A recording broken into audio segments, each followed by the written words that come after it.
Nasaan sa mga susunod na araw ang malakas na pag-ulan na dala ng Super Typhoon Inday na posibleng magdulot ng mga pagbaha sa Metro Manila at iba pang panig ng bansa. Kaya ang pamahalaan nagsimula na paghandaan ang sakuna.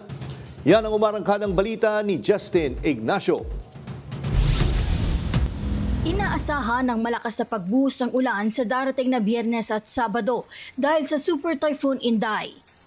Ayon sa Pag-asa, makararanas ng 50 to 100 millimeters na pag-ulan ang Occidental Mindoro at Antique, habang apektado rin ang Zambales, Bataan, Metro Manila, Cavite, Batangas, Oriental Mindoro at ilan pang lugar. Ngayon, yung mga pag-ulan na dulot ng habagat ay posible pong magdulot ng mga pagbaha sa low-lying areas, mga pagbaha sa mga komunidad na malapit sa mga paligid ng or gilid ng mga ilog, lalong-lalo kung continuous ang pag-ulan, may tendency umapaw, tumaas ang level ng tubig. Kaya naman ang palasyo, inatasan na ang National Disaster Risk Reduction Management Council na maghanda bago pa man ang sakuna. Nakausap po mismo natin at humingi po tayo ng komento mula sa NDRRMC at ito po ang mga ipinag-utos. Unang-una, conduct pre-disaster risk assessment scenario meetings and keep NDRRMC and RDRRMC response clusters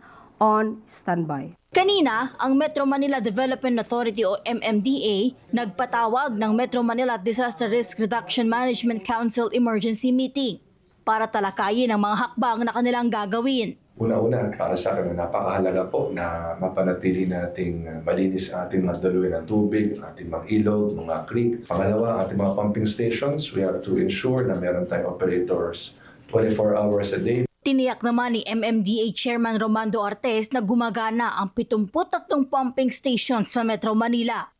Gayunpaman, sabi niya, makararanas pa rin ng flash floods pero mabilis naman daw itong huhupa.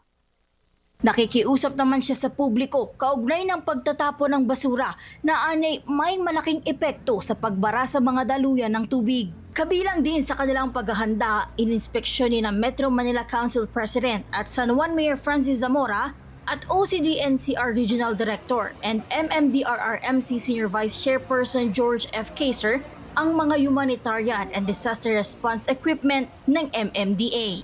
Ako, si Justin Ignacio ng PRTV News, nagseserbisyo para sa Pilipino.